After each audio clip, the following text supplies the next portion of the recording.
This week on Deep Space Pride, a gay Star Trek podcast, we talk about the finale of season 2 of Picard, Farewell, and we do a deeper dive into Strange New Worlds' premiere episode called Strange New Worlds. Thanks for joining us.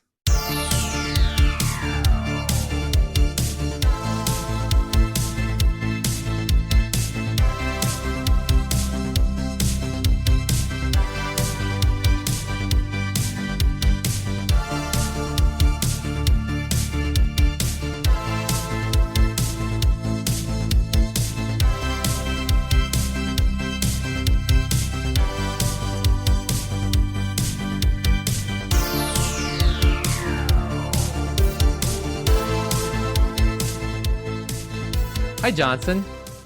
Hey, Mike. How's it going? Happy Sunday. Happy Sunday. Wow, we are recording on a Sunday. Wow. Sunday night. Because of your vacation schedule. Yeah, I'm going to be away this week out on an island where hopefully I have good enough Wi-Fi for work stuff. But hopefully. I don't know about recording a podcast. So sure. I wanted to make sure we had this in the books. And then, you know what? You're going away. I come back and you leave. Yeah, I'm going out to California for a week. Oh, but wait, we're going to record again before you go away, right? Yes, that is correct. Yeah, I'm going out to California next Sunday. You sound super excited about it. I don't like California, but, here we go. It's a journey. It is so far. And it's gonna be a busy trip. I'm not gonna have a lot of downtime, but it's fine. Oh, okay. It's fine. And you're gonna have to interact with humans. That is correct. Yes. Which, as we were discussing before we cut into the real episode, that you could live like a mole person because I can. Well, as long as I'm entertained, I'm honestly fine. I can go about my business. Yeah, so I mean, most of your symptoms from COVID are gone, right? Yeah, just a little bit of phlegm, for those of you that want to know. But otherwise, is that more than average or is that less than average? It's a little more than average. I don't usually have phlegm. There's usually some just minor congestion, which is baseline. But right, that's what I was thinking, that there was some. But there's more in the back of my throat. It's a little bit. Okay. Yeah, no, I know how that feels. I call that allergies. I don't have mucus in the back of my throat if it's allergies. Oh, I do. It's usually just on the upper nasal canal, Oh, okay. No, the back of my throat is usually. That's why I tested, because I was like, oh, I felt some mucus in the back of my throat last Sunday. Yeah, I've tested 4 times this past week. That's a lot. I mean, so I tested Monday, right? Did I test Monday? I don't know. I did. I'm sure. Yes, I tested Monday because I was going into work, but also I knew that once you told me you were positive, I needed to start testing. And then I tested Tuesday because not only had you exposed me, but someone at work had exposed me. And then I kept testing Wednesday. I skipped Thursday. I tested Friday. All have been negative. I've not tested since Friday, so you're probably fine. I'm probably fine. Yes, I'm not worried about it. Although it's really not, every little symptom, you think you have COVID now, or I do. I don't know about you, but no, not every little symptom, but. I mean, I'm walking down the street, my nose is runny, and I think, oh, is this COVID? Even though I know it's allergy. You can't discern your baseline, your baseline allergies, or just state of being. No, so just to give you a brief overview, the last couple of years of allergy season has been, so 2020, let's see, or 2019 was, mild allergies. Then as we got into 2020, right, with the lockdown, it actually, the air was much cleaner here. There was so much less dust and everything. I didn't have bad allergies in 2020. And then as things started to open up in 2021, they were a little worse than 2020. And then this year they have just been boom, full blown. Yeah. Right, okay. Yeah, so I don't really have a baseline, and I take a decongestant every day. Every day. It's Like part an of my. allergy pill, or Yes, I take an oh, allergy pill every I day, do too, every day. and yet I still have symptoms. So I don't, 365. So one, I don't know why I have to sign my life away, which is literally the stupidest freaking thing. What do you mean? Because I get the decongestant that's over the counter. Uh-huh. So you have to sign your life away and say you won't make meth with it or whatever. Oh, I you're don't talking about like remember. Sudafed or something. Well, I mean, I get Allegra D. Oh, Allegra D. Oh, Yes, interesting. or So Claritin that's D. Allegra plus decongestant of some sort. Yes, yes, yes, Oh, yes. Same with interesting. Oh, Claritin. wow. Like I switched soy last year. I did Claritin this year. I'm doing Allegra. I switch Oh, that's just to keep. intense. So, and it's still, I still am congested and whatnot. So anyway, Got it. Got it. so I don't really have a baseline. So it's really hard. So if I get a runny Yeah, so nose or my nose whatever, is always kind of like going and I'm okay. always blowing it. And but last Sunday I felt like more on the back of my throat. I was like, oh, that's not baseline. So Well, there you go. And you were but you're missing positive. out. I'm telling you, you need to get COVID one day because you're missing Yeah. out. And then you'll know. I'm like, oh, this is what COVID feels like. Then you'll I mean, realize the difference. it continues to swim around me like I am red meat and COVID is a shark.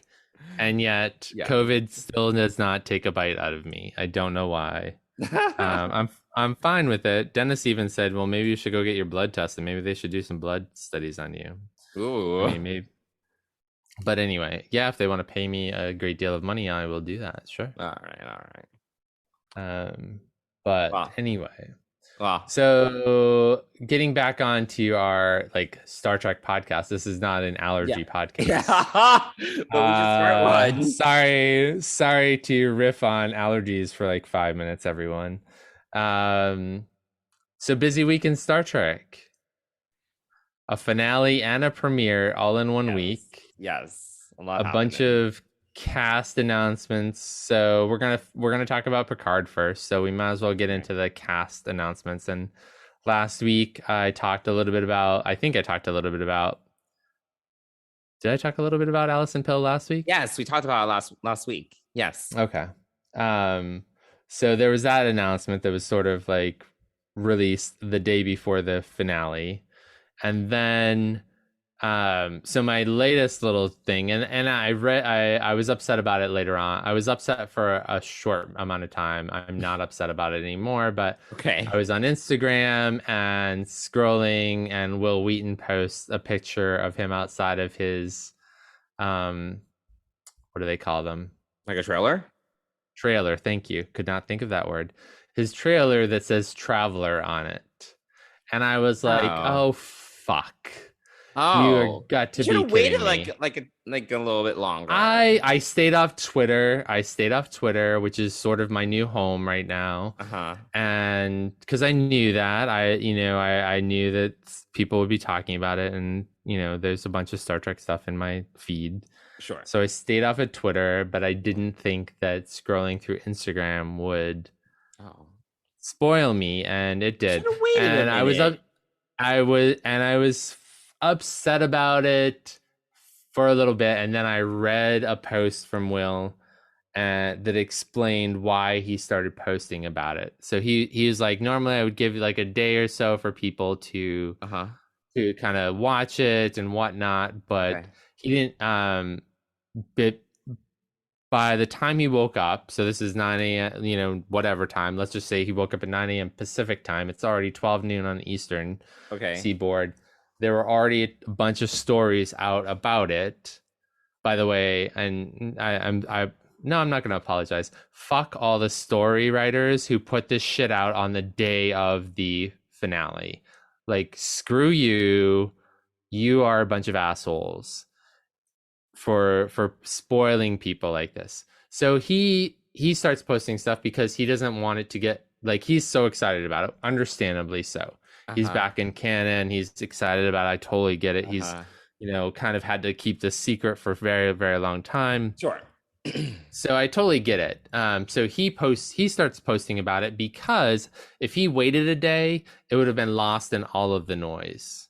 like he sort of like as things were ramping up and people were talking about it and starting to post stories on it and whatnot, um, he decided to jump in and start posting his stuff and his excitement. Totally understandable. I read his whole article, like his own post on his website about it.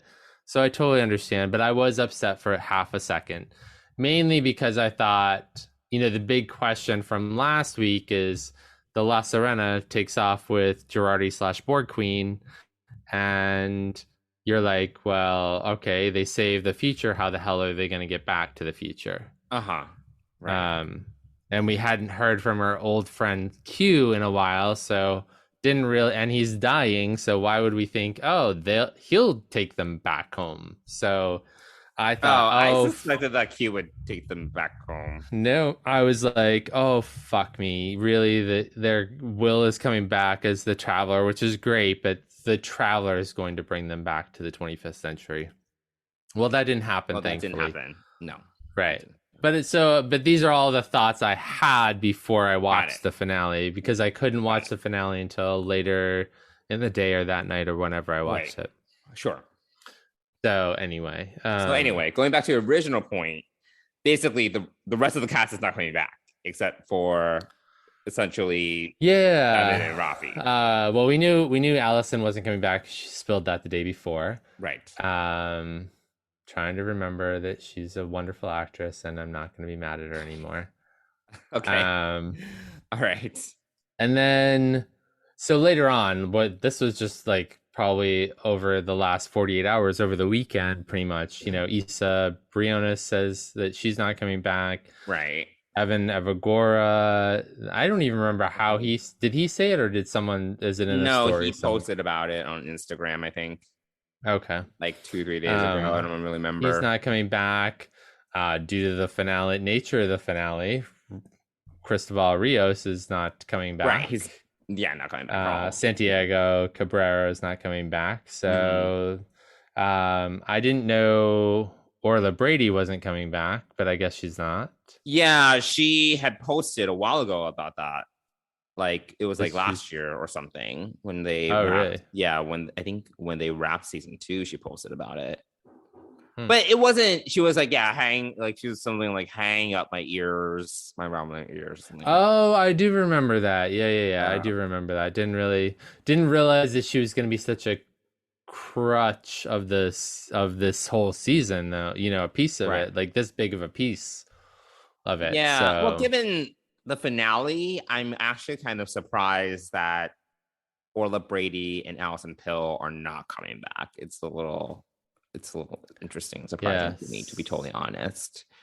Well, I'm wondering, I think we're going to get another time jump of a certain amount of, Yeah, no, I mean, we'll talk about the episode in a second. I mean, like, I'm not surprised about most of these.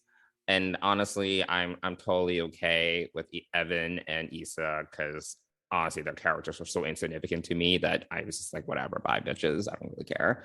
And obviously, Rios, we knew that he was going to get, we've talked about that was my prediction for we talked about the whole season. It was a high likelihood that he was not going back. So also not a shock and surprise. I really thought he was the only one, and then after last week's, I really thought that Evan's not going to come back because his body is going off to the Delta Quadrant.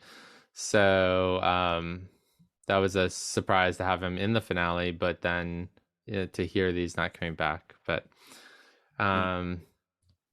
so it's just Michelle, Jerry, Patrick, and the Next Generation cast. Yep, really. Yeah, that's it. Which I'm fine with, because I think that was one of our questions, right? With the season 3 cast and the TNG crew coming back, I was concerned that we would have too many characters in the mix anyway. Between having to catch up with all of them and to juggle these old characters, quote unquote older characters, but so I'm glad they cleaned house a little, to be honest. Yeah, I mean, I guess I feel a little bit differently. I feel like these are the characters that kind of have carried this show through 2 seasons, and so I'm disappointed a little bit. I mean, I get into it guess. a I little mean, bit maybe more, it has to but do with the fact that I didn't love these 2 seasons. So I'm also okay with kind of a reset. yeah, I mean you're definitely more critical of the seasons of Picard, whereas I'm more positive of them for the overall, and I enjoy these characters. Um, Well, I so mean, Isa didn't really have to much to do this season, and she played a different character. I mean, and well, she played her character in the premiere, but right, then and yes, and she's then off like ambassadoring or whatever, yes, whatever. yeah. And So she then didn't join the Stargazer crew, so therefore she wasn't with them. Yes. Um, yeah, oh, and then yeah, Evan was. How did I? Do you remember? I'm trying to remember. How did Evan did Elnor beam over from the Excelsior to the Stargazer, or did no, he just he was just on no? the Excelsior. He had to fix the shield harmonics or whatever. Yeah, no, he had to do that in the finale, but I'm talking about in the premiere. How did he get from the? He got Oh well, transported. Oh, both he so he and Rafi were on the Excelsior, and then when Q did his snap and they were in the alternate timeline, they were just in the alternate timeline. oh, right. Okay, yeah, yeah, right. So, Yeah. well, shall we talk about the finale now? Yeah, let's talk about finale. You considered destroying it, didn't you? Well, let me ask. If that key is not there for the boy to find, does he grow up with his mother? Does the shame instantly lift?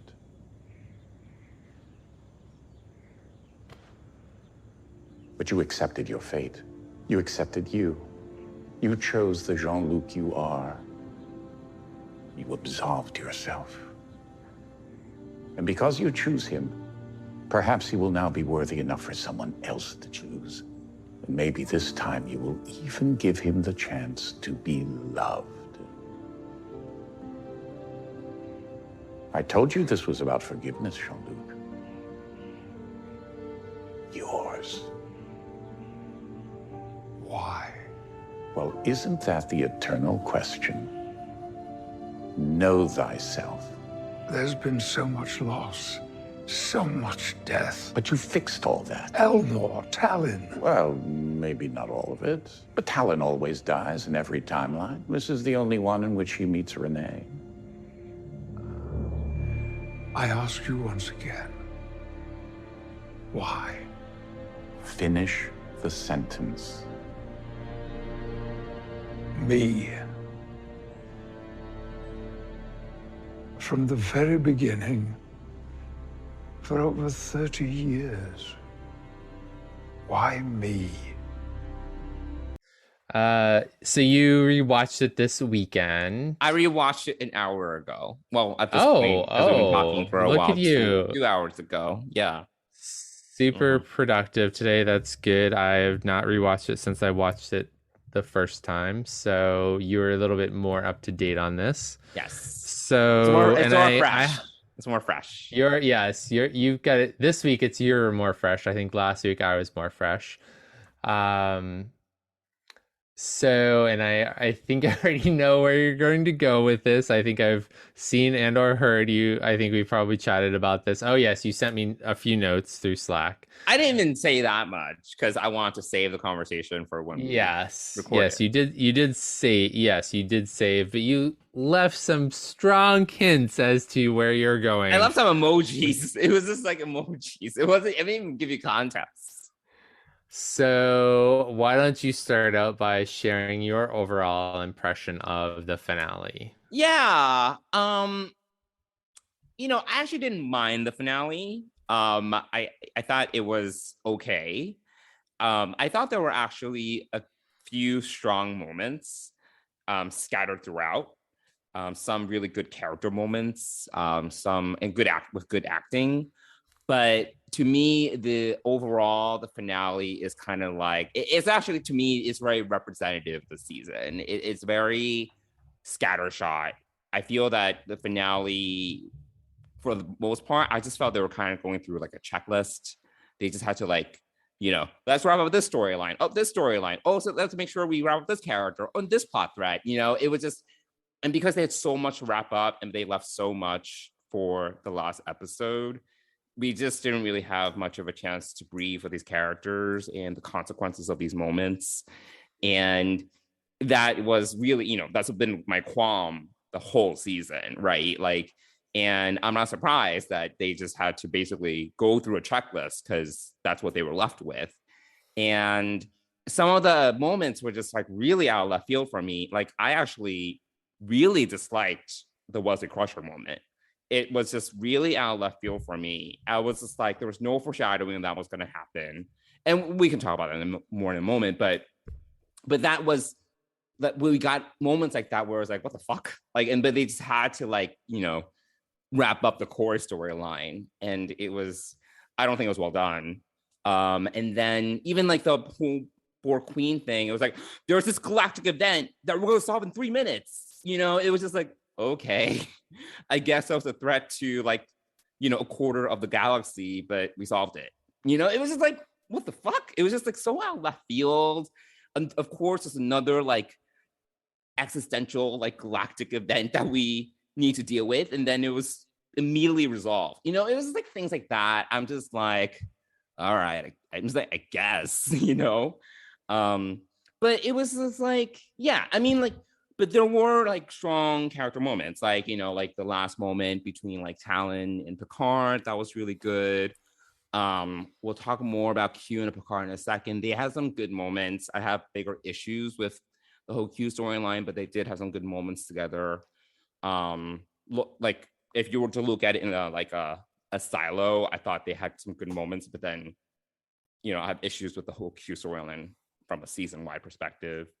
And what the moments were nice. Oh, like the last moment with them in 10 Forward and Guinan, that was nice, but there was just like a lot of moments when it was just like, I think this is another issue I have with this season.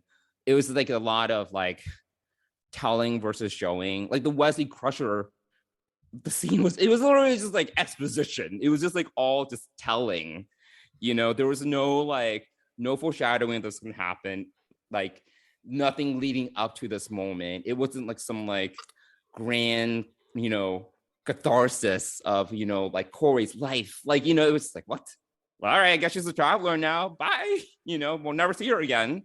It's just like things like that. I'm just like, I don't know, but I do think that overall it's kind of the MO for this season, where there's just like these like really big swings, I guess you would say. And then it's just like very out of left field. And then it's like some moments are strong, some are middling. So overall, that's why I'm kind of just like fine with it. Like it was fine. It was like we reconciled some moments. Like there were some like good character interactions, some moments completely out of left field, and everyone's happy at the end. So yeah. What about you? What did you liked it, right? I did like it. Yeah, I did enjoy it. I do, now that you mentioned it, did feel sort of like a little bit of a checklist, but I felt like we, and I had sort of predicted the Talon piece of this finale. Yeah, we talked about it last episode. Which I just randomly came up with on the spot recording last week's episode. So it's not like I pre-thought of that or anything like that, or even foreshadowed that. So there's that. I really did like the moments I liked the moment with Talon and Renee. I thought that was good too. That was good. That was a really that was a strong good moment.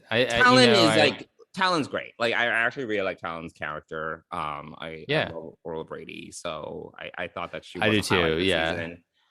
Yeah, she was definitely a highlight for this season, and I did like this character of this Watcher. Is it a Watcher considered, or what is she? Supervisor. Thank you. So there was that. Obviously I liked the fact that Sung was kind of tricked. I'm glad that Talon got to die in Picard's arms. Yeah. That sort of thing. Yeah, the Q piece I thought was really interesting in the fact that, you know, that to put it for lack of a better term, and I've only watched it once, so I can't remember how he put it, but he basically said, you know, gods have their favorites and you're my favorite, essentially. Right. Yeah. And I was like, oh, that's interesting. That's an interesting take on that. So there's that, you know, the fact that Rios stayed behind again, not a surprise to me. Something I had predicted way back, at least maybe episode 4 or 5. Early on in the season, I was like, yeah, probably episode 4. Yeah, it was definitely before the halfway point. I had said, you know what, I think Rios is going to stay behind. So there's that piece. You know, and last week kind of put it into like limbo. Is he going to? Is he not going to? Because we gave a rating. We gave like our percent breakdown, right? Percent like 50% that he's behind. 30% that they're going to go to the future with him, and 20% they're going to separate or something like that. Yes. Yeah, there we go. Yeah, probability. Yep, that was the probability. So we were right on the odds with that, right in the middle. So there's that. I did like the scene in 10 Forward. I thought that was a nice wrap up in the 25th century before Picard goes back to the chateau. What else about this episode? So high level. You know, high level. I thought, you know, I did have I was a little bit surprised and not completely happy with like the 3-minute countdown to save the universe again, in worlds where like half the galaxy was in peril because of this. Yes. I did not like that. It would have been nice had we had that beforehand and then this rift opened up, which brought the Borg through, that sort of thing. Yeah, that would have been good. I think that would have been set up. It just felt very like out of left field the way they did it. Yeah, I mean, it would have even been cool to have like another fleet, 2 fleets, you know, one with Picard at this opening, but also another fleet kind of, or a bunch of ships examining what's going on in this other part and what to do about it, or some high level, like we are trying to evacuate as many people as we can from the affected areas, that sort of thing, like a scramble. You know, I'm thinking of like, why couldn't we have mobilized like Riker did at the end of season 1? Why didn't we mobilize those 200 starships to go and like start evacuating people from all these affected planets? That would have been cool to see. So yeah, this major galactic event, and being the whole reason that they break through this barrier and start this whole thing, that's a little bit much. But yeah, I mean, it all wrapped up. I think that's what I'm satisfied with it. Yeah, I don't know. Yeah, in my opinion, I don't. You know, it was like it was fine. It wasn't. It wasn't like, you know, I wouldn't really say they did a super good job wrapping everything up. I mean, they wrapped things up, but was it really well done? It was all right to me. Yeah. I mean, I actually, you know, I do agree with you to some extent that there was a lot more telling than showing. For those people who might not have been a Next Generation fan or even remember that Wesley was a traveler, I thought that exposition, that short scene, was necessary to kind of explain things, but also Corey had no purpose beyond the fact that she was created by Sung. You know, once she broke free, what was she going to do? Like, I guess there was some speculation that she would, you know, she might be the progenitor of future Sungs. Yeah, that was one of my thoughts, but I actually kind of like this because it kind of takes her off the board, which makes sense. Because yeah, I mean, she was a creation of Sung, and he was sort of the mad scientist. And adversary of, I would say the second half of the season. So there's that piece of it. I thought it was great. I'm not shy of saying this. I'm a huge Wesley Crusher, Will Wheaton fan. I really like Will as a human, and I never had a negative impression. In fact, Wesley was 14 when I was 14 or 13, 14. No, and so I don't I have never a had negative impression of Wesley Crusher. I just don't think the scene was done very well. And also, I was just like, it felt like Will Wheaton talking. I mean, like, I don't feel they really did much of a job in terms of differentiating. It didn't feel like Wesley Crusher. It felt like literally, like, even like the way he was speaking, I was like, he's not, I don't know if it's like rusty with acting. It's been a while, like, and he hasn't really embodied this character in quite some time. But I was also like, he even dressed like Will Wheaton. I was like, this is just Will Wheaton talking to Corey, whatever. It was fine. I have no issues with Wesley Crusher. I just didn't like the scene, like, Yeah, no. And then they tried to connect like the travelers with the supervisors. That was this big info dump. I was like, I guess, all right, sure. Why not? I mean, I thought that was an interesting, bigger picture type thing, because the supervisors are from TOS, and Talon is a supervisor, and so I thought that was an interesting way of like tying in some of the higher level players in the universe together in some way, and sure. and I like the tapestry reference. I thought that was cool. I thought, I can see how Wesley looking like Will Wheaton. I mean, that sounds like a weird statement to say, but I can see how that would be somewhat distracting a little bit and hard to differentiate. I mean, I've just listened to Will's audiobook, so I pretty much watch Ready Room every week, so sure. I'm familiar with him. I thought that it was, it was a little bit of the same person, that feeling a little bit, but I also felt like if he came down glowing, kind of like the original Traveler that we met in Next Generation. Obviously he needs to be incognito. I just think that if they, like, I don't know what they could have done, but sometimes, like, even if they were to, sometimes like actors get into a different headspace when they have a different outfit or they have a costume or something. And, a lot of actors talk about this, like sometimes the costumes put them into like complete to the character. Sure. Yeah. Put them into, but literally he dressed like Will Wheaton, and I was just like, maybe at least give him like an outfit change that would make sense for this time period, not too crazy, like, or some sort of uniform that doesn't like, that's not too ostentatious, just so he doesn't literally look like Will Wheaton. I mean, the only thing that was different about him was that he wasn't wearing his glasses. That was it. Like, his haircut was the same, shaggy face. Yeah. Literally everything about him was the same. And I was just like, like if they did something, like, to just put him. Yeah, maybe at the end, after she had heard the pitch and said sure, if he kind of maybe glowed and changed into something more Traveler-esque. I don't know. That might have been interesting to see, or if we'd seen them kind of transport away, which I don't think we did really. We did. They got transported away, but it was like a regular transporter kind of porter. Effect. Okay, it wasn't the Traveler kind of like glowy effect either. Yeah, and it wasn't it wasn't the Talon's closet effect either. No. The smoke. It wasn't the smoke. Right. Okay, yeah. And I feel like if there were like just more. If there were some foreshadowing of this or something throughout the season, that Corey was meant for something greater or something or another, maybe I would have been more enthusiastic about it. But it was just very out of left field, like, for me.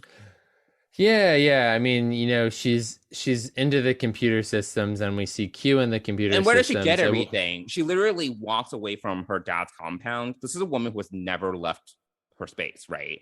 She left without shoes, nothing. She didn't have a computer. She didn't have her a 3D visor, no money. She literally leaves like very like last minute. literally the woman has to have shoes, and she's like in the middle of like nowhere, LA. I'm like, how did she get a laptop, a visor, learn how to hack a computer remotely? Like, how does she even do that? You know, it was just like there were a lot of logistical questions to me. She had an outfit change. Like, I was like, where did this happen? How, you know? Yeah, I mean, I can see that. Yeah, I mean, I guess I give that a little bit of disbelief, suspension of disbelief, that piece of it. But I thought that her skills on the computer were completely understandable. I mean, she's essentially Sung's daughter. He was brilliant. That genetic material is brilliant, as we've seen for generations. So, I figured that stuff, what her doing and all that hacking and everything would come very easily to her. That I didn't, and I didn't even think about how she got all that stuff other than she was in a library, so I kind of thought that, oh yeah, using the computer, the library's free Wi-Fi. Sure. But this is also a woman who has, think about it, she's never left her house. She's never left her house. Literally, she's just literally been a mole person. Yeah, and I think that's tougher to realize too now that you're talking it out, because it's literally been hours. Kimmy Schmidt, yeah, but not even that. It's literally been hours. So once again, for us as the watchers of the show, it's been a week or so, or maybe even 2 weeks. It's been since we. Right, but it's been like 4 days or something, right? No, it's not even been that. It's been like since Corey left. Yeah, or something. So we're talking a day, So I think that on a rewatch, if one were to rewatch this all the way through, binge this season, essentially, I think some things would make more sense, and I think this might be one of the situations where, how did she do such a turnaround in 12 hours or 24 hours? Oh, by the way, Sung was not only set everything up at his home, like, before he also got to the Europa Center before they transported over. You know what I mean? We probably predicted last episode, but literally he's like, he goes home, he sets up the drone attack drones, he turns on the audio to trick them, and then he gets access to the Europa mission before they teleport over, which is literally impossible. Not possible. I agree. Yeah. So I think the 3 days to fix.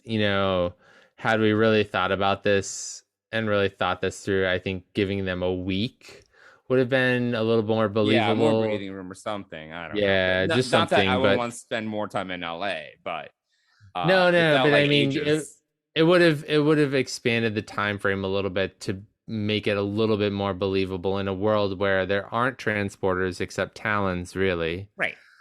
And this La Serena one, which is gone, so there's no way for Song to get back because Queen, you presume Borg Queen teleport them over.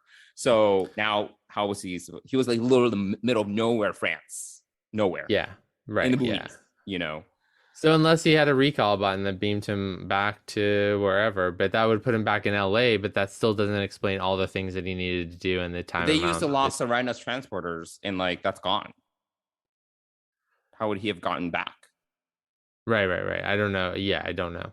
I'm not saying that I have the answers, but I'm just positing There's ideas. Only undo button for the ship that's no longer. So I think that there's that. There's some time dilation things that are going to make more sense as you rewatch it, but also things like that are going to be like, he just left France like 2 hours ago, and Talon has a transporter. How did he get back to LA from France and build the drones and do all of that? I mean, I guess he scheduled it in advance. Maybe. I guess I think some things that we may have not seen, like the Borg Queen helping create these drones. His 3D fabrication working while he's taking care of Picard in France. All this stuff set up. I mean. There's just a lot of these small and the thing is it's also my issue with the season. It's if you think about some of these things too hard, definitely there's a lot of issues with time travel shit. If you think about it too hard, it doesn't work. The Q's plan Like, it's like, I don't know. Like, well, let's talk about Q's plan because that's a good segue into this. So him being a favorite, and I think, so I don't know. Back when, back after at the end of the episode Monsters, when Talon kind of says, why would Q show you all this stuff? And he was like, I don't know, like kind of blows it off, and like he knew there was more there, but didn't want to explore it. Like he blew it all off. He blew off the idea that Q had something to do with it. He blew off that there was more there that he needed to think about and explore, that sort of thing. And then to flashback to flashback literally, but looking back at last week's episode, he suddenly has all the realization and all, like, is the fact that love is the gift, the message that Q is trying to send all this time. I mean, Talon, I guess, sort of helps him process that a little bit. But then, what next? And I can't remember where he jumped into this episode, what time frame, like when this all Q happened. Yeah, Q. Is it just it's at the after end everything? So it's after the dust settles, and then Picard is back in the chateau, and he puts the key back into the wall. Okay. And Q compliments him, or is like, Oh, right, accepted, yeah. The boy. So Rios and Seven and Raffi are all cleaning up all of the butterflies or whatever after that, whatever they're doing, and then they're all back at the chateau, and then he shows up. Okay, right, yeah, yes. Yeah. I mean, I think my bigger issue with the Q stuff is, and I'm gonna read something. I was like reading forums, and this is it was just funny. It's not everything, but it's kind of like this. So the credit here goes to this commenter. His name is TGE Films, and this is on IGN. And he was like, so Q rescues Picard at the moment of his death and sends him to an alternate reality with Picard the fascist. So Picard has to try to restore the timeline by going back in time to a lame rendition of 2024 LA to deal with his mentally ill great aunt, who's also an astronaut. All the while, Q thwarts Picard's every move, so that when Picard finally stands there while someone else helps his aunt, and after several cast members get killed off, Q can tell Picard that he loves him and reminds him of the song Picard's mom used to play before she killed herself, so that he would recognize that Borg Queen Jurati was trying to make peace with the Federation and cancel the awestruck Picard has set up for his ship. It was like, well, it's not like all there. It's just like, I think it's wow. It kind of says like it's very convoluted. And it also makes you kind of wonder, because Q does kind of like, like he sets things in motion, and he literally like makes things very difficult for Picard every step along the way. But it's like also kind of along the lines of like, why did he have to do all these things, to kind of meddle and all these things? And I think what the problem about this whole world season is that it's kind of like Tapestry or All Good Things, which are two excellent episodes, because in both of those episodes, Q does kind of like, throw Picard for a loop in time, right? But in both those shows, what I felt was really strong is like Picard is the one that causes the problem, like it's Picard's doing. Q just like puts things in motion, and he gives Picard a choice, and it's because of her choices that things kind of like snowball. And then through those actions that Picard takes, he learns a lesson. In Tapestry, he learns to accept the choices of his youth and his wild side, right? And then in All Good Things, he kind of, through what he experiences, he also comes to A, open his mind, but then B, he accepts the crew as his family. But the problem in here is that we took that idea and then made it a 10 episode season, and then you had to add all these like little things to it and like all this like fat to it, and it just like it became very confusing, like, and like I think even you, right, you were like, thinking that the Q stuff could not possibly get resolved this season, and it had to go into season 3 because it was just so all over the place. And then at the end, it was just like, it's because you're my favorite, and I want you to love yourself and for you to accept love. And I'm like, oh my God, like feelings again. It was just like, and Q has no family, even though on Voyager we saw that he has a wife and a son. So I'm like, okay, sure, I guess they don't exist. And Q has no one. And it was just like, you know, sometimes like it's just like, oh, it's a sentiment that I don't know. I'm just like, is it? I don't know. It's just like, it wasn't very convincing. Yeah. I mean, the acting was actually good. I said this at the beginning. I thought the scenes between Delancey and Stewart were great. And you could feel that these are two veteran actors that have acted forever, and they generally have feelings for each other as actors. But I'm just like, is this moment earned? Does it make sense? And I feel that if you think too hard about it, it doesn't make sense. Like, especially like everything the Q kind of throws into motion this season. It's like, did it all make sense? Yeah. You've given me a lot to kind of chew on there, but it's true. Yeah. So but it's funny. I mean, like, not everything he says, this commenter wrote, but it just kind of like comes to show that it's just like very convoluted. Like this whole scheme that, you know, that Q cooks up, and at the end of the day, it's like, all right, I guess. To me, I was like, I guess. It's like, sure. Yeah, that's sort of hard to accept when you put it all in that together. But I mean, yeah, I mean, Q is complicated, but yeah, I don't have a response for that. I don't know where to kind of go with that. You know, I think I was also fueling off the fact that John Delancey hinted that he was doing season 3. And so, you know, that's the other thing. I think if you want to go back really quickly to just high level overviews, I really wasn't expecting this to all be wrapped up in the finale. I was expecting kind of a best of both worlds type finale. And I feel like this new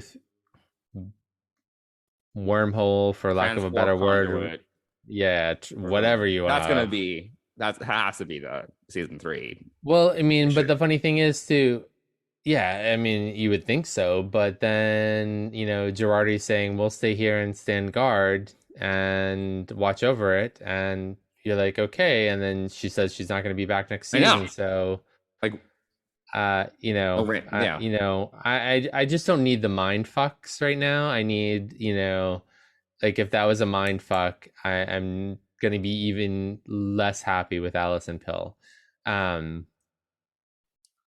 why would you need to throw that in to an interview to kind of throw people off, and then, you know, one, piss people off like me who hadn't yet seen it and wasn't, you know, didn't have any expectations for what Girardi, the Borg Queen, you know, maybe someone forgot that, oh, you know, the Borg Queen is actually from episode 1. We'll be back at the end of episode 10, we hope, and we'll realize that, oh, yes, it was Girardi, but we had a lot of guessing to do to get there before it became really evident that it was Girardi who boarded the Stargazer in the beginning of the season. But so she was going to be there anyway, and then to like blatantly lie and say, you know, I'm not in season 3.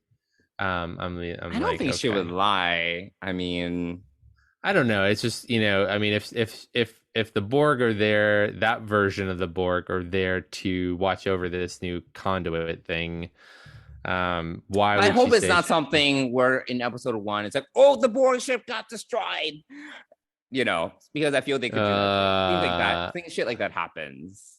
You know, now you're pissing me off even more.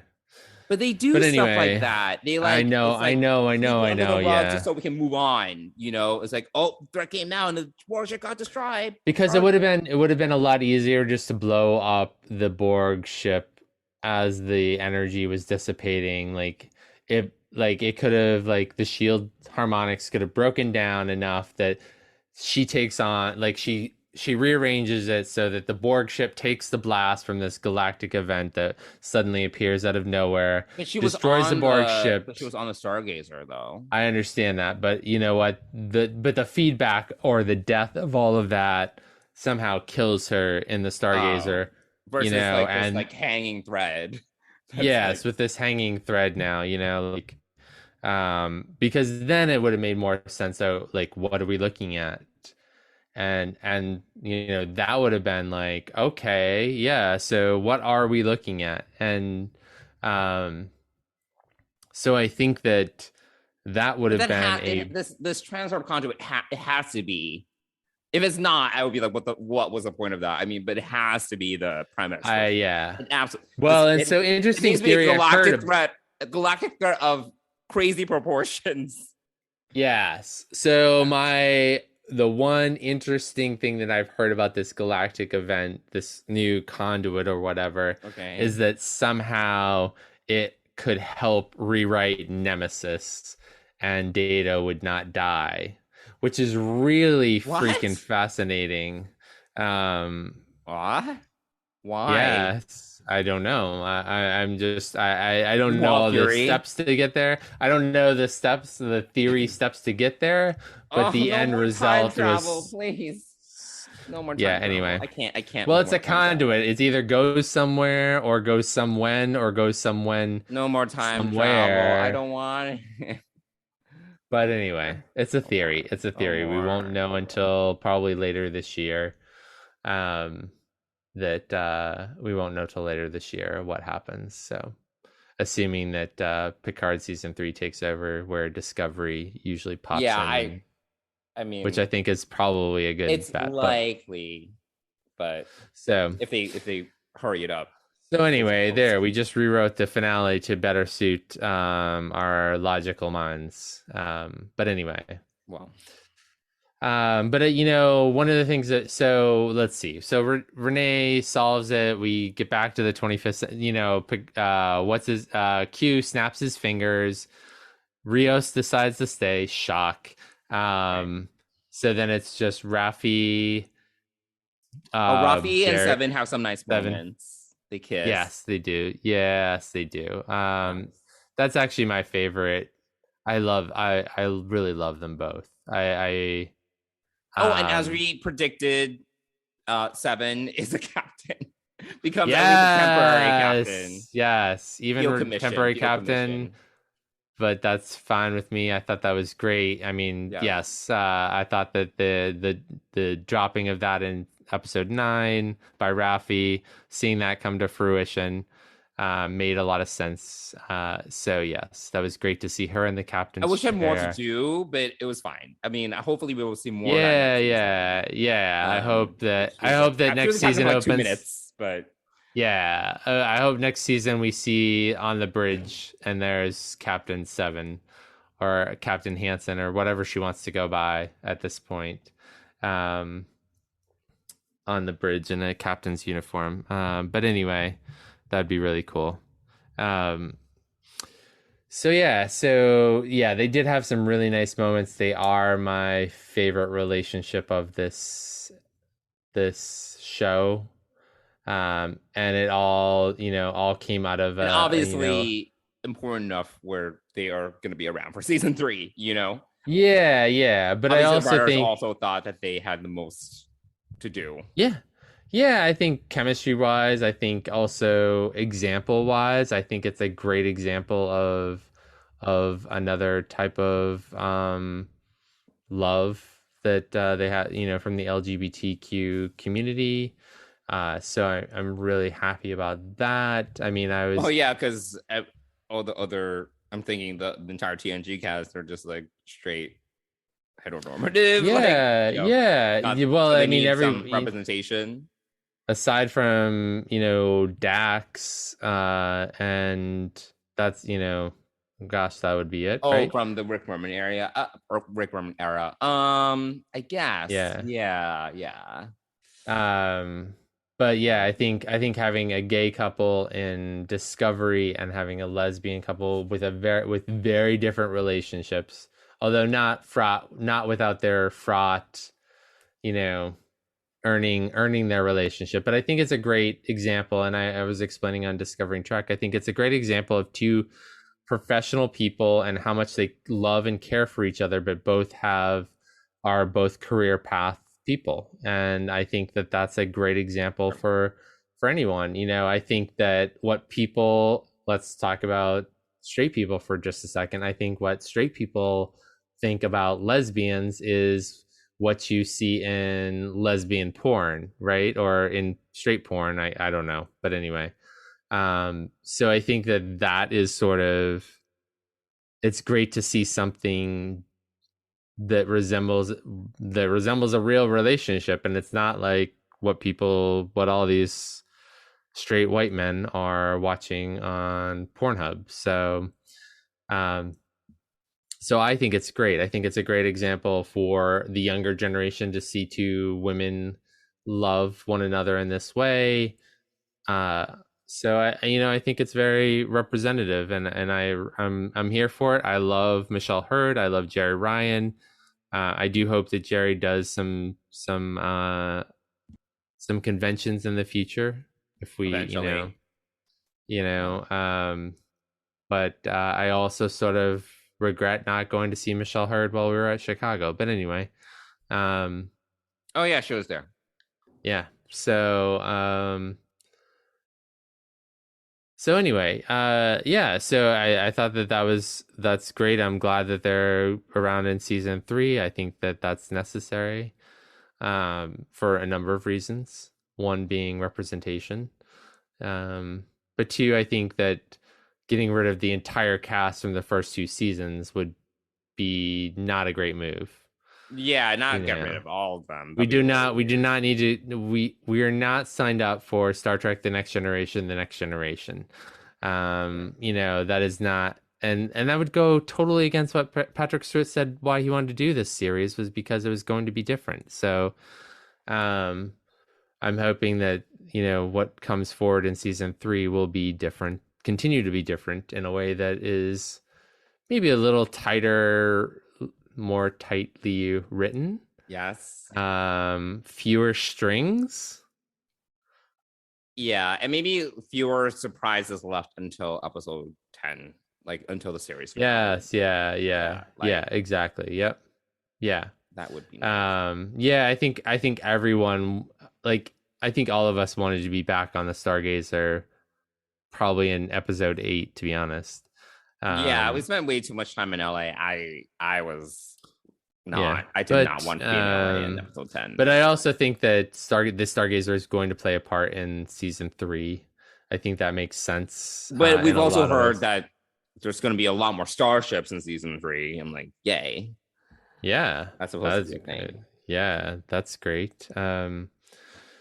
So we're back in the 25th century. I think we've covered all the major points of it, and and then Picard and Laris have their moment at the very end. Yes. Which was nice. Yeah. So we have the moment right before that too, the 10 forward moment, which was really nice. Mm-hmm. Guinan's back. Elnor's back with Raffi and Seven and Picard. So it's, and I actually did like that Q mentioned that there was a gift and the gift was Elnor. I know you didn't care, but I did, both because I like Elnor and also because I thought it was great for Raffi to have that kind of closure. Sure. And also for her to kind of, she lived through his death once.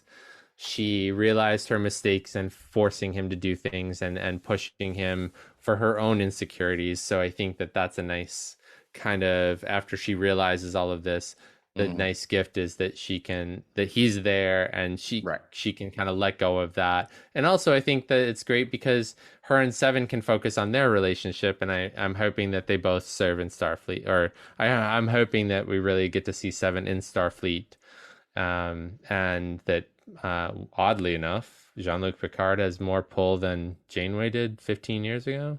I don't know. So Yeah, I think that's a nice, I'm happy with it. But so I thought the nice scene in 10 Forward was nice. And then we Mm-hmm. get back to the chateau and, I was, remember one of my predictions was that because Talon died, Laris would not be there because she was an ancestor of Laris probably. Yeah, we it's Which fine. didn't happen, which is No. good.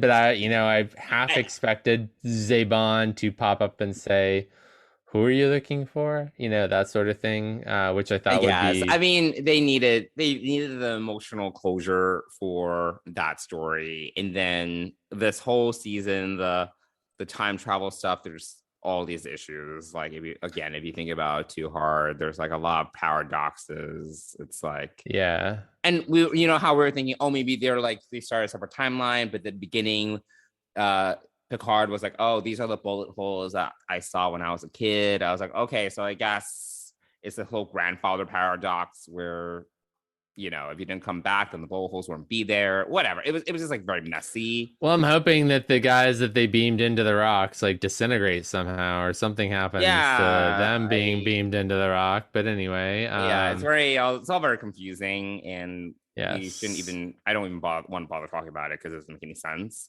yeah. But yes, Talon was not Talon. Oh my god, Laris was there. Laris was there. Her bags were packed. Her bags were packed though. She's about to go. So She was about to go. same state as she was in episode 1, right? Yeah. She was about to leave the chateau. Yeah. So yeah, that was a nice pullout from the solarium, right? Out into the wider view of the vineyard. Oh, I thought that was like weird because they're standing in the solarium or whatever, but then when you do the pan out, they're like back in the corridor. Do you remember that? They're like in the a little bit, hallway, yeah. And then it looks really bad CG. It looks like they're like standing against the green screen. I thought it was like a little bit. I didn't.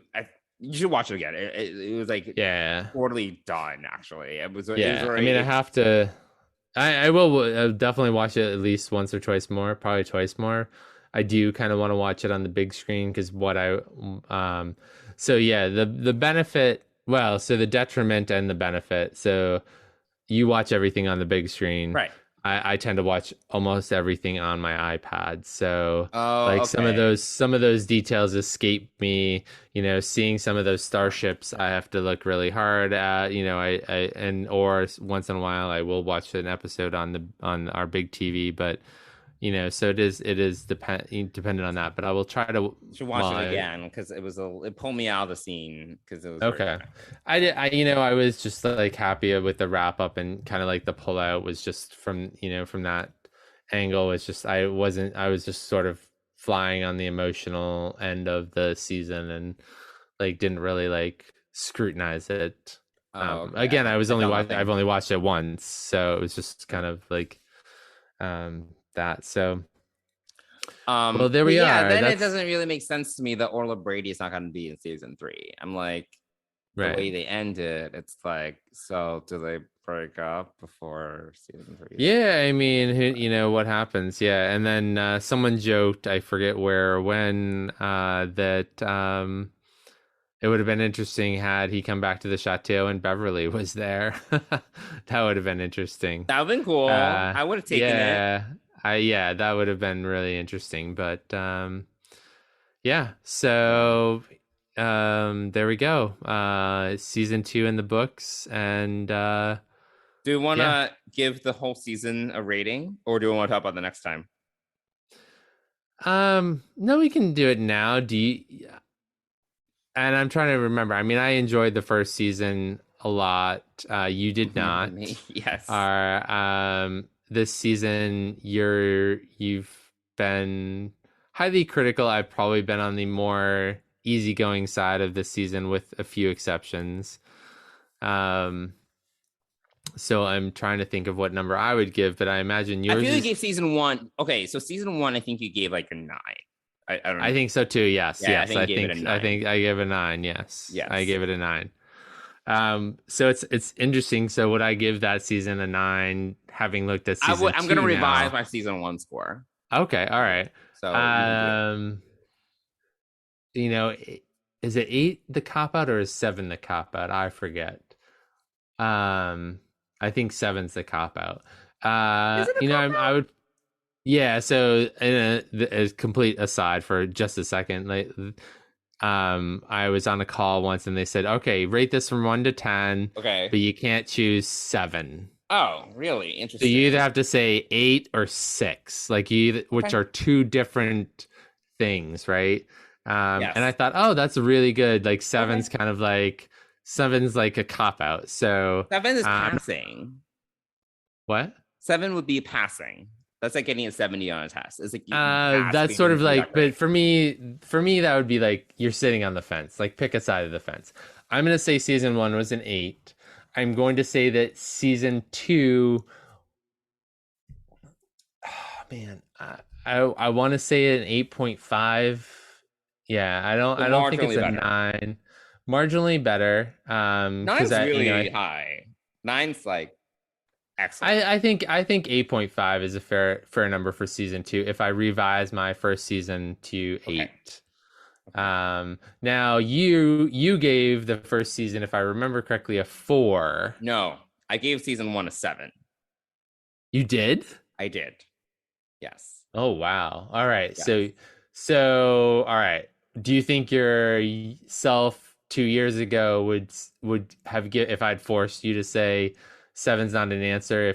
Would you have gone 8 or 6? 6. You probably would have 6. You would have gone 6. So yes. All right. So you gave previously on a never before released podcast, which we do have recorded somewhere. I think we no. By the time we gave the season the score, I think we were recording. I think we were. Oh, okay. We were. Yeah, but I don't think it wasn't. I don't think we released it. Remember, we did 10 episodes. I think we did. Did we? Yeah. Okay. Anyway. Nobody's gonna go back. No, anyway. I'm just curious. I'm still talking, but I'm not gonna see what. So all right. So you would revise your previous 7 to a 6. Are you going to revise that 6? I would actually revise my season 1 score to a 5. Okay. All right. Yeah. So all right. So you gave episode 2, season 1 review of Picard. Oh, okay. There we go. Episode 2 of this. Podcast. Yeah. Yes. Season 1, I would give a 5. I'm not gonna rehash too many of my points about season 1, but it was like, a lot of goodwill that went nowhere. That would be my. That's a good summary for you. Yeah. A lot of goodwill that went nowhere. Yeah. Season 2, I would give a 6.5. Or if you force me to choose a whole number, I'll give it a 6. I think that there were fewer dangling threads. I think that the season started out really strong. We both really liked episode 1 and episode 2. We thought came out of the gate really strong setup, strong reset the characters, great premise. And then I think it was just a lot of wasted potential. There was a lot of meandering. We had no idea what's happening with the larger plan, as I already said. There were episodes where complete waste of time. The ice stuff, the gala, I didn't mind the FBI agent Wells, but even that was another, there were a lot of these side quests, as I call it. Side quests, yes. Side stories, and they could have probably shaved 3 episodes off the season, and written a much tighter season if they wanted to. It was just a lot of meandering. I don't think they wasted as much goodwill on this season, because at least they they finished what they started, but I do think that there was some wasted potential and too much fat that could have been trimmed.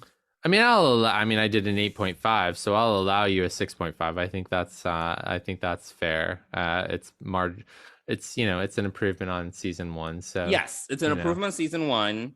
But is it as good as Strange New Worlds? No. Okay. Well, there you go. 8.5, 6.5. That sounds about right for us. Yes. That sounds on par with you and I as people. So great. On par. Well, yes. we have. In line. What's that? That is in line with us. Yeah, we are. Yes. Yeah, absolutely. On brand. There we go. Yes, it is on brand for Deep Space Pride right there. Yes. And it's 2 hosts. All right. Well, normally this would be where we would say, do a fan sets thing and say goodbye for the week. But this week we have a whole nother episode, which we've sort of alluded to last week on some high level things. I've rewatched it earlier this week. I know you've rewatched it this weekend. The premiere, which at the moment, what happened is that I rewatched the premiere, and then I think the next day I watched, because we have an early advanced copy of it, I finally watched 104. Oh, great! And that is in my mind right now, so I have to excellent episode. Rewind. I have to rewind. Would you agree that that's a very strong episode? Yes, I would, but we'll save that for when it comes out live. We're not going to spoil it, but. Yes. We're definitely not. No. I loved episode. Yeah, I thought that was a strong episode. But I did watch it after rewatching the premiere. So, going back to the premiere of Strange New Worlds, which is called Strange New Worlds. Yes. Spock. Are you naked? No, Captain. No, Chris, he's not. He was about to be. It's a special night. Sorry. Is everything all right, Captain? We're going back out. Number 1's gone missing, Spock. April's sending us to find her. I will meet you on board, Captain. T'Pring will understand. Pike out. Spock out. That should have been a query. Whether or not I would understand. I am sorry. Don't make a habit of it. I won't chase you across the galaxy just to get married. There is no need to chase what we already have, T'Pring. I still think this is one. We thought that Lower Decks was a strong first season, and a strong opening, right? Right from the get go, we enjoyed Strange New Worlds. We thought that Prodigy was really strong as well. You know what? I'm going to give Alex Kurtzman a 3 for 3 here. And say that so let's see, Lower Decks is the 3rd show, Prodigy is the 4th show, and now Strange New Worlds is the 5th show. So I would say that his last 3 outings as executive producer are pretty stellar. I'll give you that. So this is a stellar start to a new series. We meet a lot of the crew.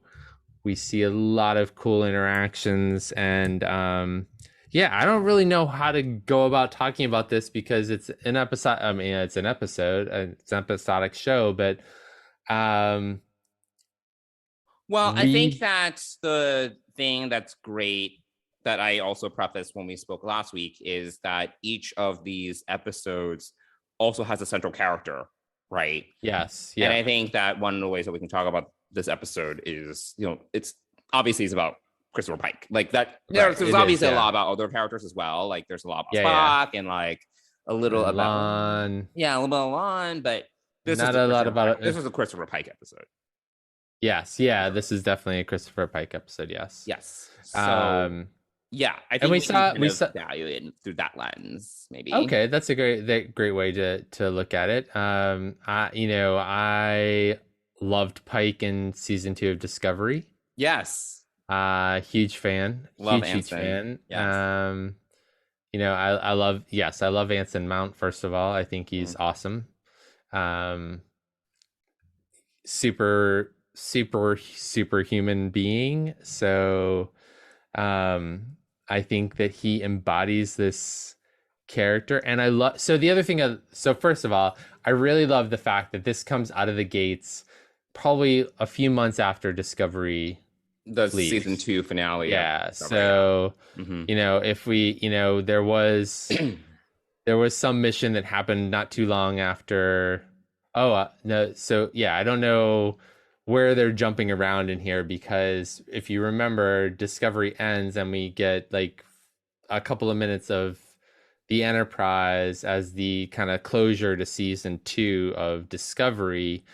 and I think it's and been everything's being 120 classified days. or whatever. Yeah, everything's been Talking about. classified, which happened probably immediately after it, but the Enterprise is going back out after 120 days or so. Oh, right. So I You're think right. that this episode, timeline-wise, actually predates that episode. And having watched 104, I sort of see why. But I'm not gonna. We can talk about this off screen, not on the recording, because I don't want to ruin it for anybody. Right. So I think that this. Yeah, I didn't even try that. to reconcile. I forgot about that. Yes, because they went out. It's 120 days or whatever. Spock is doing his. Because they see the final red burst. Yes. And it's Spock's personal log, and he states that I'm pretty sure he states it's been 120 odd days since. I didn't even try to reconcile. It's a length of time. I'm just doing this out loud right now as we're talking about this because I'm suddenly putting this all into place. Because this episode really takes place not long after Discovery ends season 2. So it falls in between Discovery goes to the future, and we just see if there's a star date on Spock's log. So all right, hold on. No, don't pay no attention. If you go back and watch these first couple of episodes, the star dates make no sense to me. They're all over the place. 1759 or something. They're all but every episode is so far off the last one. They're all so different. Like whoever's writing this does not understand star dates, and we just like stop it. Oh, okay. I wasn't even paying attention. I remember because they show the star date when we're in Montana or something. It's like 1759. I was like, I don't even know what that means. Yeah, something like that. Pay no attention to the star dates. So yes, my first advice is if you're a longtime Star Trek fan and you like grew up in TOS and Next Generation, even somewhat, Deep Space Nine, TNG started making more. I mean, they revised the star date system in TNG, and it started to make a little more sense because the first digit would be like, or something. 41005. The second digit would be like a year. It would be like a. It would be the season year. Yeah. It would be the season year. Yeah. So these dates don't make any difference. So pay them no mind. Really, it's annoying AF, but pay them no mind. So this episode takes place in between when Discovery goes to the future and the personal log of Spock.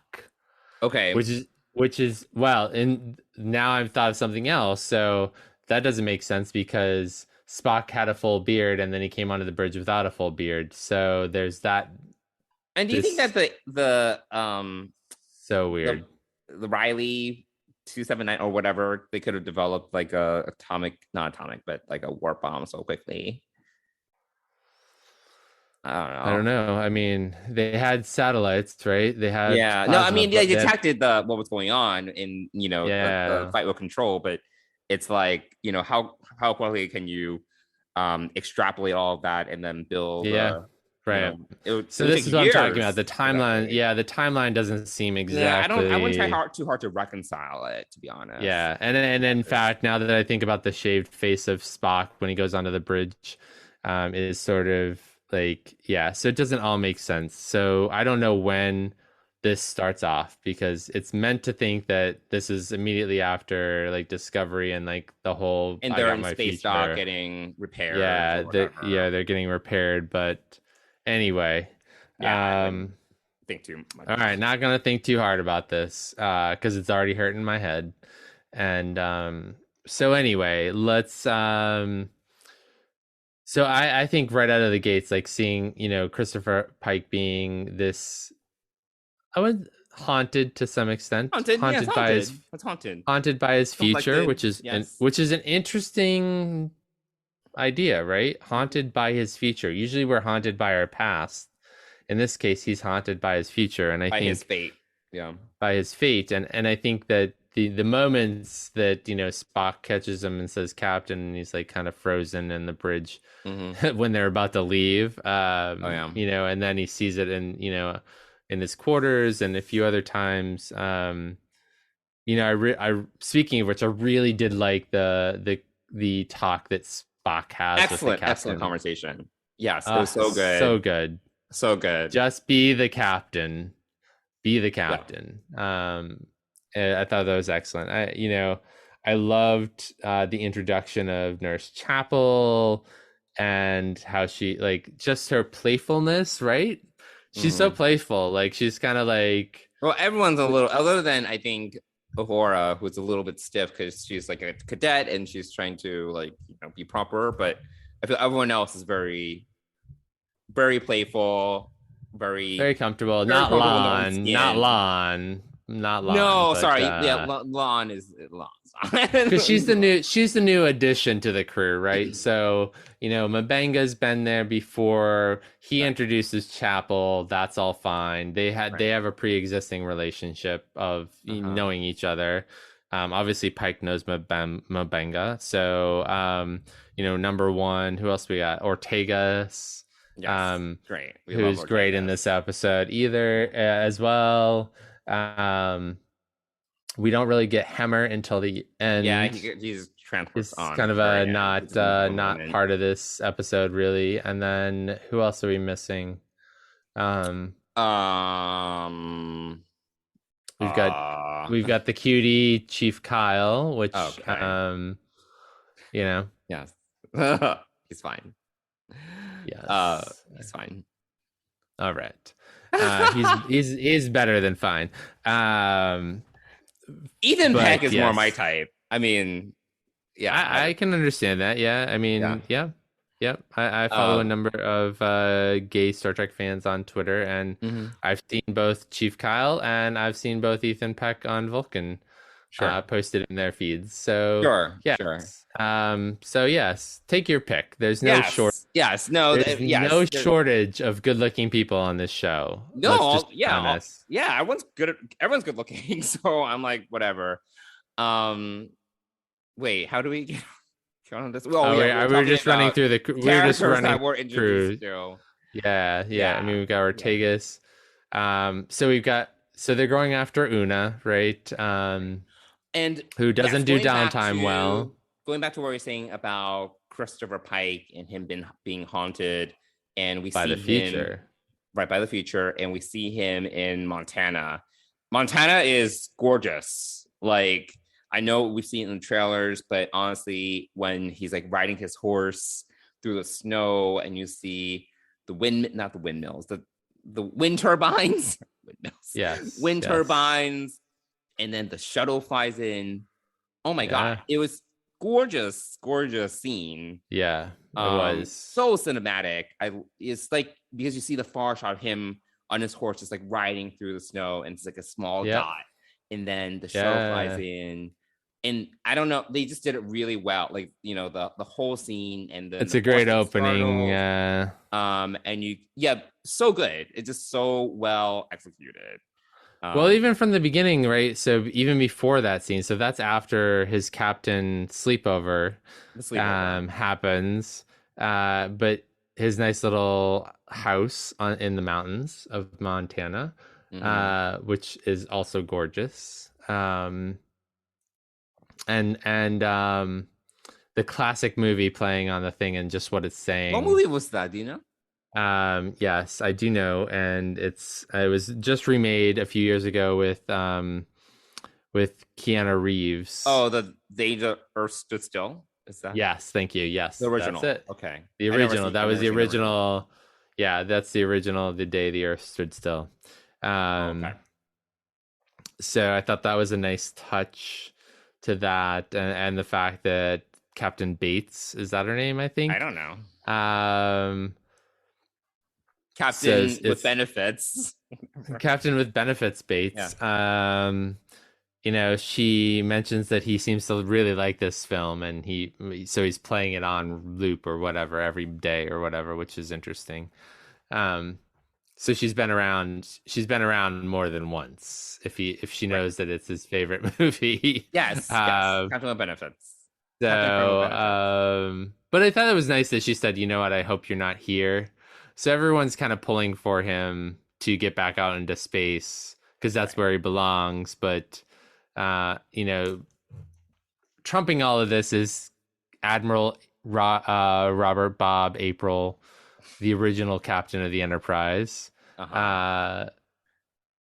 coming to get him to go rescue Una. And then we, go to Vulcan for a little mating ritual here. So we meet T'Pring, which is really fascinating. And Vulcan looks great. Vulcan, the restaurant they were in was really beautiful. Everything that this episode is just replete with so many great visuals. Yeah. Yes. They just threw money at it. I don't. This is so. My only regret that we didn't get invited to the premiere is that I didn't get to see this on the big screen. But that being said, because that would be a big screen. But I think I might even watch it again on the big screen. Yeah, you should definitely watch it on your TV next weekend when I get back. I will.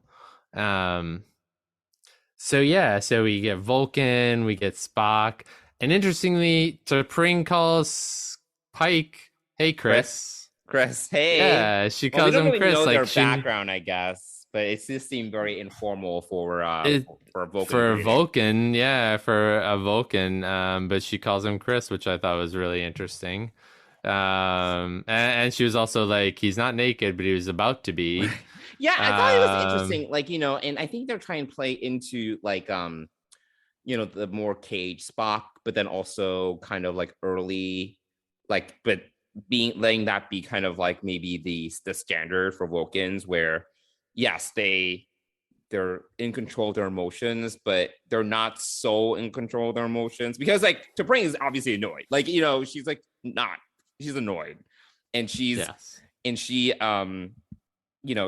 being salty. You know what I mean? She is being salty. A little passive aggressive and salty, but then also kind of direct and salty. And she's like, "Well, I'm not gonna chase you around forever." So it was interesting. I actually think it's an interesting balance because even when there are moments when between T'Pring and Spock, like some of their more intimate moments when they were smiling a little, not like a big smile, but like a small smile. So it wasn't like your usual, I would say, completely emotionless Vulcan. There was playfulness. There's a little bit more, there's a little playfulness in there, more, which I'm okay with. I'm okay with that. I think one of the things that I'm watching this show and I'm like, this does not look like the Enterprise that I remember. I'm okay with it. It's a modern Enterprise. It's a modern show. I like it. It's beautiful. It's gorgeous. There are times where I kind of go back and forth in my head and be like, this is not the original Enterprise. But so I keep on, I do struggle with that a little bit because we've talked, I think last week we talked a little bit about how big the quarters are on this ship. God, so large. Almost impractically large for a military ship, but sure. For sure. That's but I think also we call it a military ship, but in reality it's a ship of exploration. And it is, but it's Starfleet's a little bit of both, right? It's also it's I think they've been described as the Federation's peacekeeping armada or something. There we go. Okay. Yeah, but it's kind of okay, an armada is usually not necessarily what you would associate with, just non-military, but sure, they're peacekeeping armada. I mean, but anyway, it's a beautiful ship. It's gorgeous. Everything about this is just, it screams beauty and it looks expensive.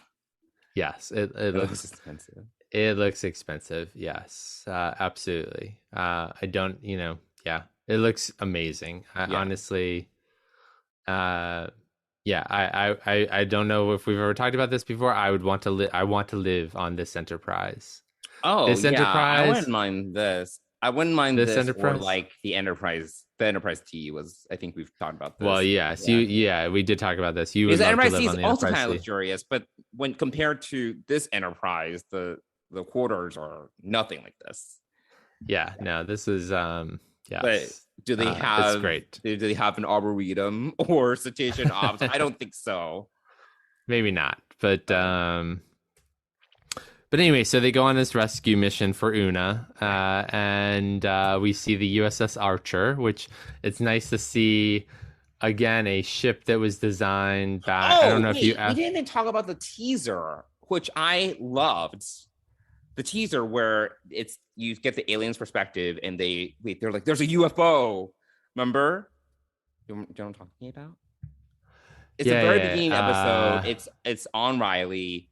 And the USS Archer. Oh, and they detected. It has all the tropes of like a U.S. military like site. Yes, it does. Yep, it does. Yep. It's like, but it's the aliens' perspective, you know. Yes, true. You're right. I've totally forgot about the And you have also Una's voiceover, like the one that's in the trailers. Yes. Yeah. And I actually really like that. I thought that, from the aliens' perspective, it's like we're like the aliens, like, you know, the Federation. Yeah, absolutely. Yeah. And I actually really like that. I did too. I thought that was really nice. Sets up the rest of the episode really well, particularly when you get into Pike's like whole speech and like blah blah blah whatever later on. But yeah, I thought that was an excellent teaser. To see that style starship is a huge throwback to, I don't know if you ever had the original, we both had Scotty's Guide to the Enterprise, but before that was a black covered book on the original Enterprise, and it showed other ship classes, including the kind of the cruiser that is the USS Archer. Like the one nacelle and so it was really cool to see that. Okay, I don't remember that specific reference. It reminded me of the Kelvin from 2009.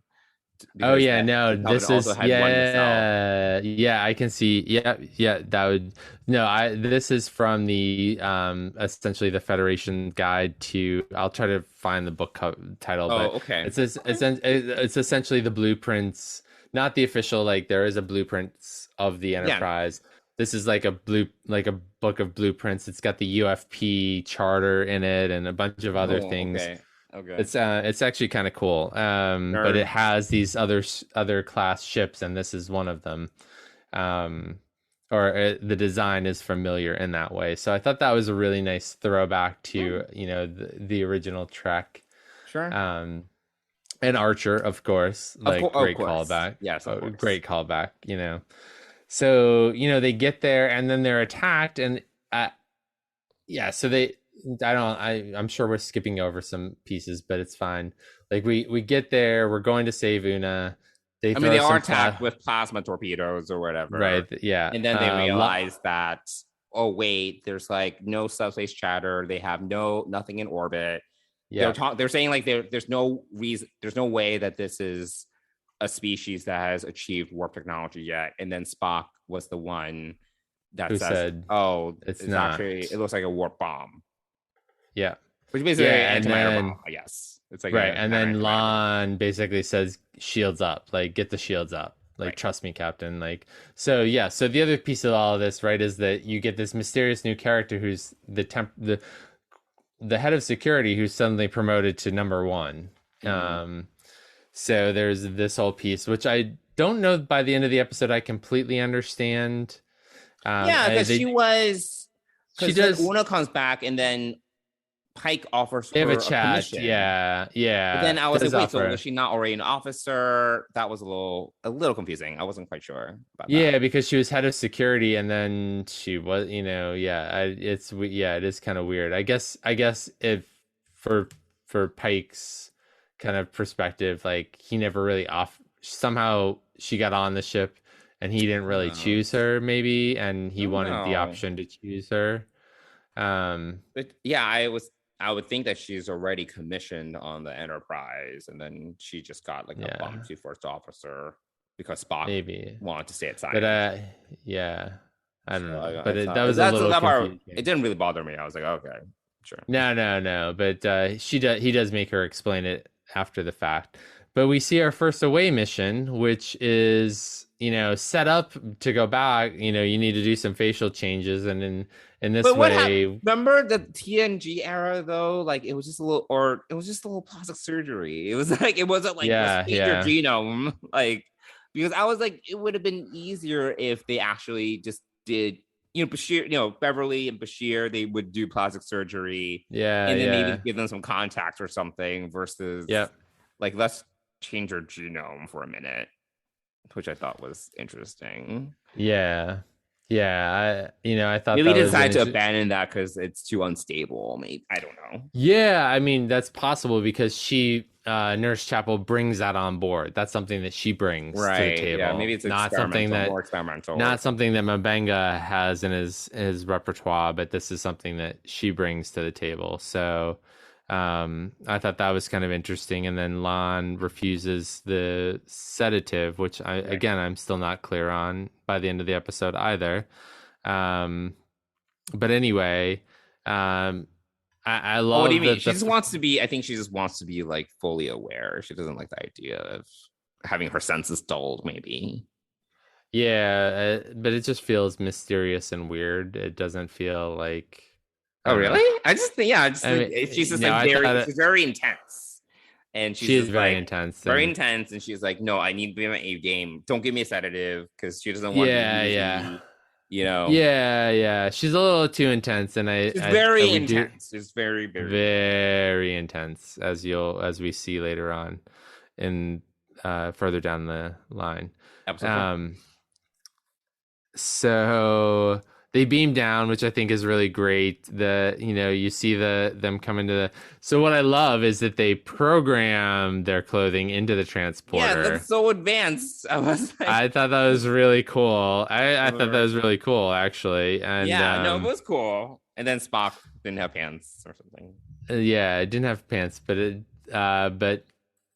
Yeah, they didn't really solve that, did they? They left him without pants. Pants, but then they got the uniforms from the scientists. From the scientists, right? Yeah.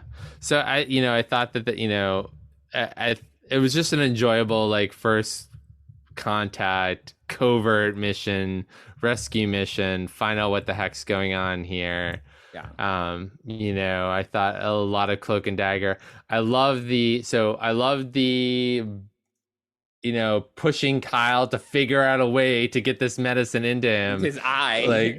Into his eye, like now. And I think, give the brilliant cute Asian guy a challenge here. And Ortegas is like, why does this always happen on while I'm on the bridge? I thought that, again, we're seeing her like sarcasm, her spunkiness, which we really enjoy. And she's like, figure out a way, and he does. So all this to say, you find Una in the basement, and then you give it up. You like beam them up, and like, we're responsible for this. Oh yeah, well then that's the whole reveal that they have this technology because are very close. They were very close to the battle of control or whatever you call it. Yeah. And they were from that able to extrapolate the technology for, I guess, matter, antimatter, like whatever. Yeah, something. So Pike, feeling responsible, goes and talks to the president, but she doesn't really listen. She's like, right now I have the bigger stick. Mm-hmm. And I love this. He's like, I love that argument, and I love that he just calls out to the communicator and then tells the Enterprise to come into the sky. I thought that was so cool. He's like, now who has the bigger stick? Yeah, I think the thing I like about this episode is that this is where, and I know I've talked about this, but I think this is where Strange New Worlds is paying off, is these aliens are essentially a metaphor for us, right? For us right now. For us right now. For us right literally, now. like right now. Right.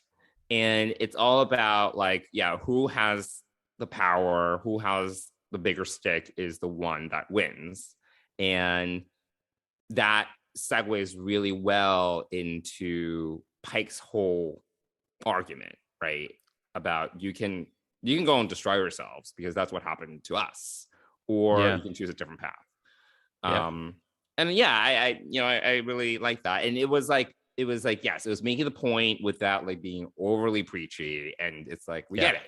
And I think, that makes it sometimes I think about this, like, like we're just so, as a people, like humans, we're just so divided that I feel we need something like that existential, like to wake us up. Yeah, the aliens from another planet. Like it would take something like that crazy. Sometimes I feel to make us figure out or make us realize that our squabbles mean nothing. And I think this was an excellent example of how that would work. Like I don't think that's going to happen. I think we're going to have to figure things out. But it was. I would say right now that we're right on target for our Star Trek future. And one thing we didn't talk about, by the way, for Picard, and this is also aligning with Strange New Worlds, is that apparently the eugenic wars are happening next. Now it's not the 90s anymore. Oh, it's going to happen. Like we didn't even talk about Project Khan. Yes. Yeah. And now they've rewritten things a little bit, so it's not the 90s. It's maybe the 2020s, 2030s, and then Civil War, eugenics wars, and then we're gonna have the second Civil War, the eugenics war, and then World War III. Yeah. So we have that to look forward. Yeah. Apparently now. Great. That's awesome. Yes. Thank you for giving me hope.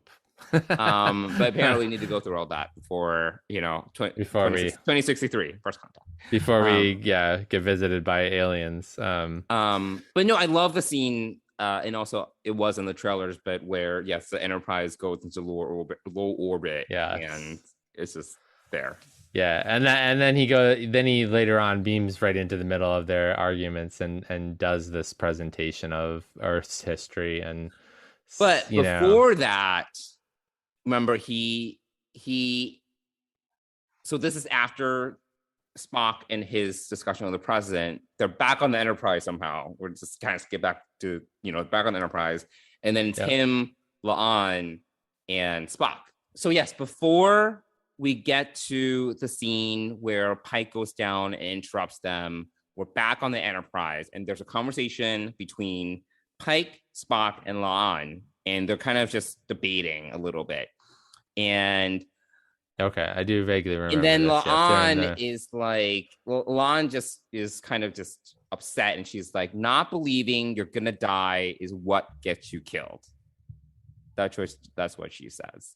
Not believing you're gonna die is what gets you killed. And she says this because she's sort of reflecting. She also talks a little bit about her background, and this is a quote that her father said to her, and she also explains that she was a lone survivor from the Gorn attack.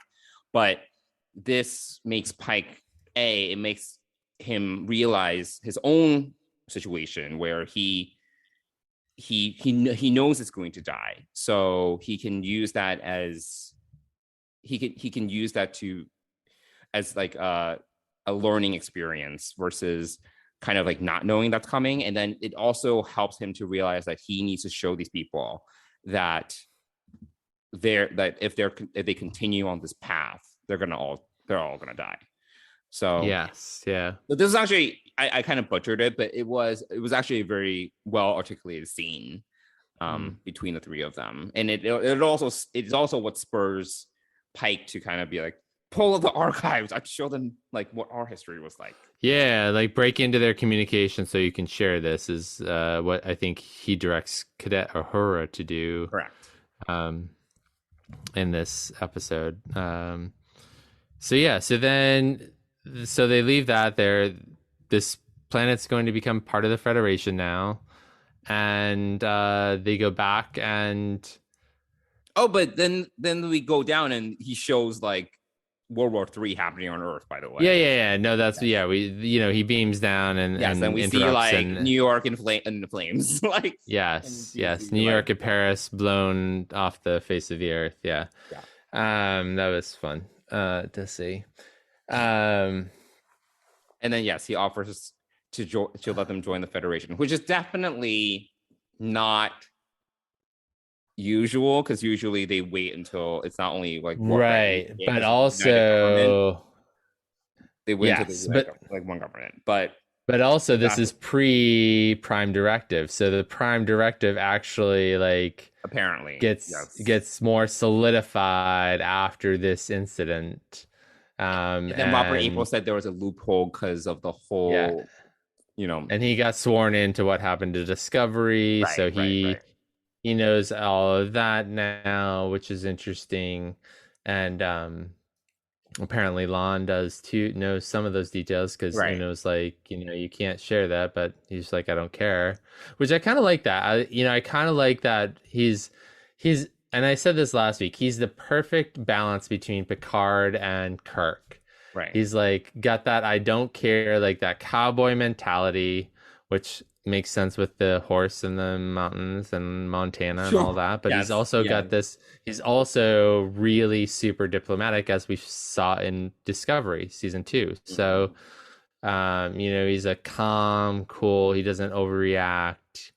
He's very thoughtful in his approach to things. So I think that, it's a great highlight for him to do all this and then to have April kind of cover, get them out of the trouble that they're in. He uses his last vestiges of like political capital or whatever you want to call it, and gets them out of it. And then they, then they're off to basically start a new 5-year mission.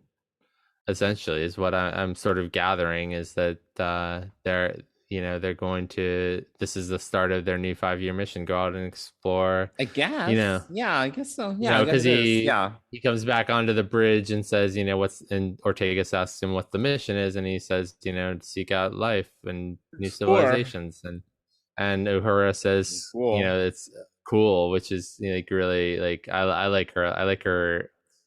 I like her tilliness, which I think she's going to be another great addition to this crew.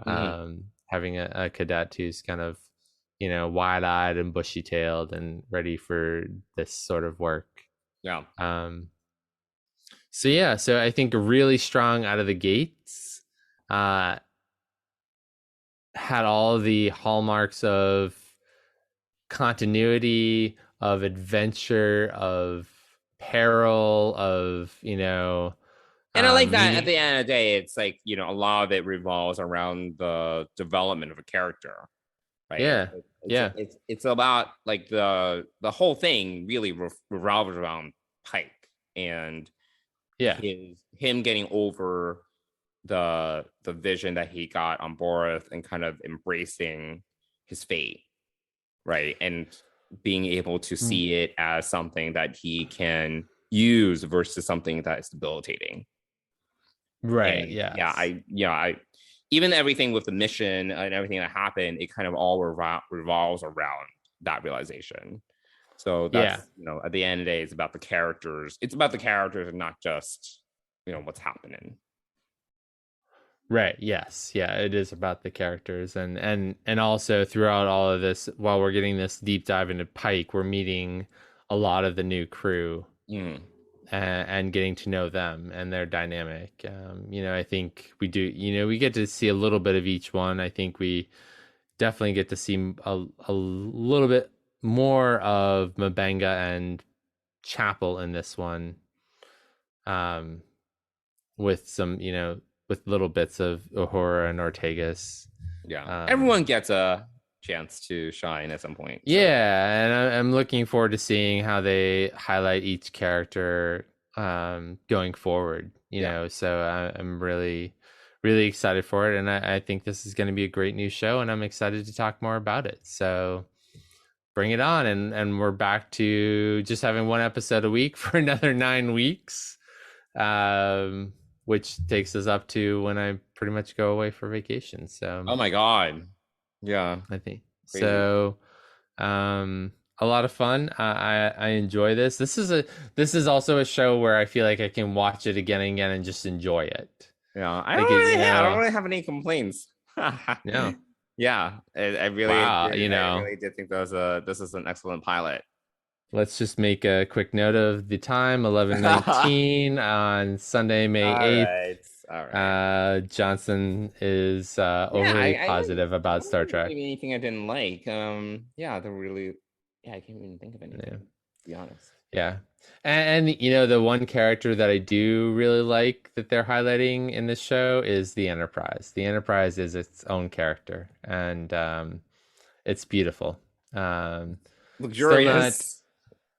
Still not. So my only struggle is with engineering. That's the only struggle I have with this ship. I'm fine with everything else. I'm struggling with engineering, but it'll be fine. It'll be fine. Well, just like the star dates, it'll be fine. Everything on this ship is really big. Like, that's the thing. Yes. It doesn't really. The thing is, the crew quarters. It literally, if everyone got a quarter, like not everyone does, but even if there were like a number of those quarters that were that large, it's like there's like no space for anything else. The engine is massive. Sick bay, we see in a later episode, they blow it up. It's huge. Yeah, it's huge. Massive. It's like huge. It's like I think it's 2 floors too. Yeah. It's ridiculous. They were like, oh, we expanded it because there was that was the situation, but it was insane how big. Everything's big.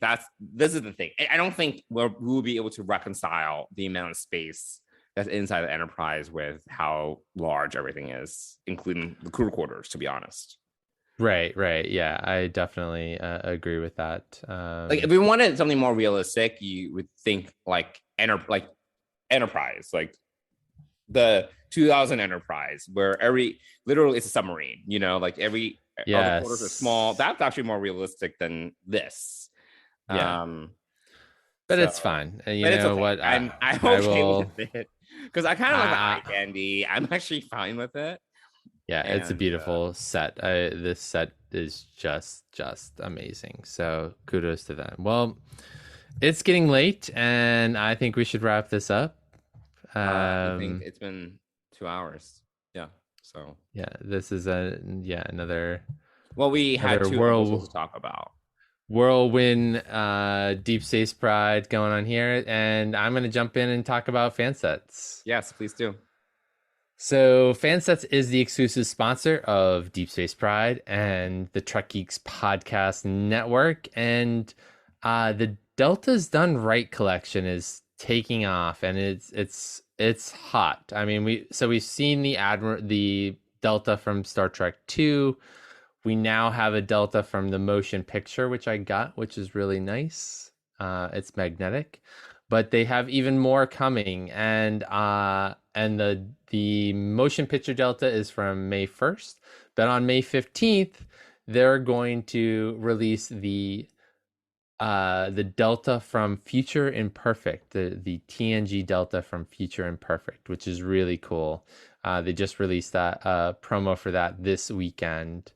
So head on over to Fansets. You're gonna put a bunch of pins. If you love deltas, you're gonna and they even previewed some future deltas and drawings. So this is a set that's really taking off. On top of the Master Ships collection, which I still am staring at my Enterprise A right there on the shelf, both magnetic and it's in its stand form right now, but check it out. I mean, there's so many great pins over there. And if you like other fandoms, they have Harry Potter, Rick and Morty, Scooby-Doo, Big Bang Theory, DC Comics, Batman 66. Head on over to fansets.com, put a bunch of pins in your cart. And as a listener to Deep Space Pride, you can save 10% by using the code word TrekGeeks at checkout. And also remember, you're going to get free shipping in the US on orders of $30 or more. So head on over to Fansets. We love the team at Fansets. They're amazing, and we want to thank them for sponsoring Deep Space Pride and the Trek Geeks Podcast Network. Thanks, Fansets. All right, Johnson, cool. Well, how can our lovely listeners tell us how they feel about Strange New Worlds, the Picard finale, or anything else Star Trek related? Yes, you beat me to the punch. I was just about to segue into that. So we will love I know to hear you from were. everyone. You're rolling Yes. your eyes at me. I understand. It's totally fine. So yeah, we would love to hear from everyone. You can email us at deepspacepride@gmail.com, or you can reach us on Twitter and Instagram at deepspacepride. And yeah, again, we would love to hear from you. And we're going to try to get back into posting on Instagram. Hint, hint, social media manager. I am more active on Twitter, so I will take care of the Twitter end of things. But okay. I do need our social media manager, who does not yet have an intern. I need an intern. So if anyone wants to be an intern, you can email us at deepspacepride@gmail.com, or you can reach us on social media at deepspacepride. We'll try to be more. I am going to press Johnson to be more active with the Instagram post, and we'll hopefully attract more listeners to our podcast through some social media engagement. But that's it. That was a super long episode. I don't know how long this was. It was 90 minutes at least, if not longer. Yeah. Well, it was an hour and 50 or so. Oh, nice. Excellent. A world record for Deep Space Pride. Who is going to listen to us for an hour and 50 minutes? I hope it's you, listener. That's a long episode. But anyway, we have fun doing this. We hope you enjoy our banter. And I promise that somehow we will find that disagreeable Johnson once again. He will find something not to like about something Star Trek. Possibly. Yeah, we'll see. Maybe we'll get like another threshold episode, and you'll love it and I'll hate it. Maybe. Or you'll start to pay attention to star dates and you'll realize how inane they are. Star dates never have bothered. They don't make any sense. It doesn't make any sense. Yes, so it doesn't really it's all over the bother place me anyway. that much. Clearly it's bothering me because I brought it up once again. But anyway, I understand. Let's put a wrap on this episode. Thanks everyone for listening, and we will see you here next week. Bye everyone.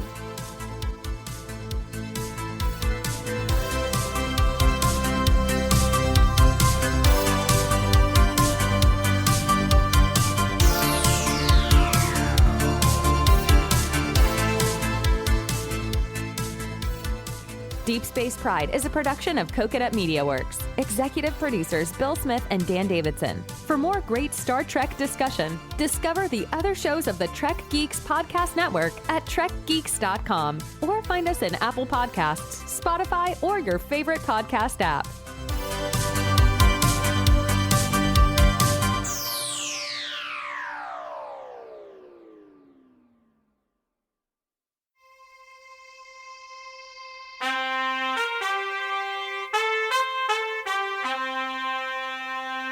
Coconut